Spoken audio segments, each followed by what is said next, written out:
Well, Professor Dr. Harald Grethe, thank you very much for joining us. You've just spoken at the forum today. You are the director of independent think tank Agora.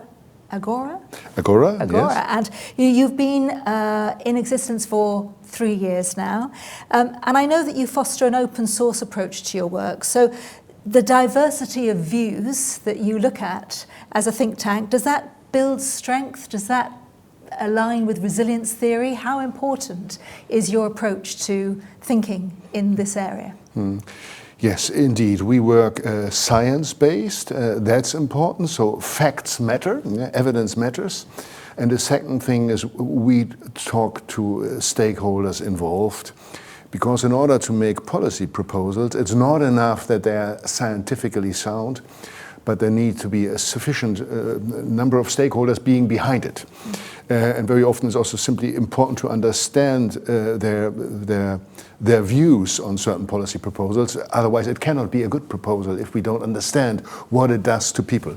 So typically we have long periods of discussing with stakeholders before we then formulate policy proposals which are sound scientifically, which find stakeholder support, and then it goes to the policy process. And we talk about resilience when we talk about agriculture meeting the environment and the conversation we have at the forum, but of course resilience is important in terms of, exactly as you've said, the way in which voices are heard and received and the way in which the balance of views and science is expressed. Yes, indeed. And we would say we want to strengthen the sector in contributing to the societally agreed targets we have. We have environmental targets, we have climate targets, and then we have the reality of the farming sector. And it's important to not just impose these targets through regulatory law on the sector, but to create economic opportunities.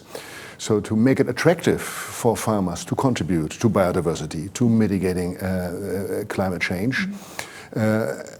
And of course, that's also something in our view which makes them then more resilient to this environment with changing demands, societal demands, but then also a factually changing environment in terms of changing precipitation, heat level, and so on. Yes, and implementing the transition and what will make the difference. I mean, that was the theme of the panel.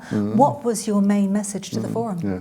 The main message centered around this: well, create economic opportunities for farmers from contributing to sustainability, and for that keep a strong budget of the Common Agricultural Policy. But go the last mile now, finish unfinished business, because we still have income support.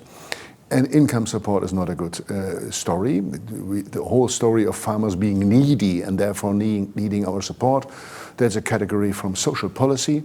It's much better to focus policy on rewarding farmers for the things we want as society and they provide to us.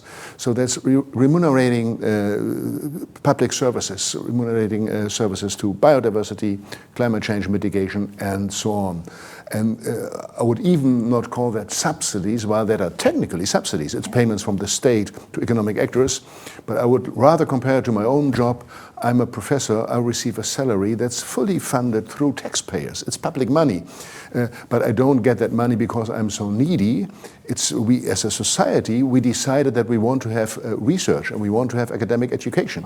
And I'm rewarded with a salary. Well, if we want as a society to have animal welfare, to have biodiversity, to have climate change mitigation, and this requires services from farmers, we simply pay them for what is not paid in private markets. And do you see this as a lever, a policy lever, a mindset shift that will move agriculture being less part of the problem, being a greenhouse gas emitter, to being part of the solution? Exactly. That's the whole. Indeed, another I think find a good framing to say. Why do you, if you go to the butcher and you don't find bread, you can talk about the problem, but you're simply in the wrong shop. So if you expect from farmers that they do many things for which they have no incentives and for which they are not paid, that's just an unfair thing. And then saying you're part of the problem, it's much better indeed, because farming has so much to contribute. About half of EU land area is agriculture.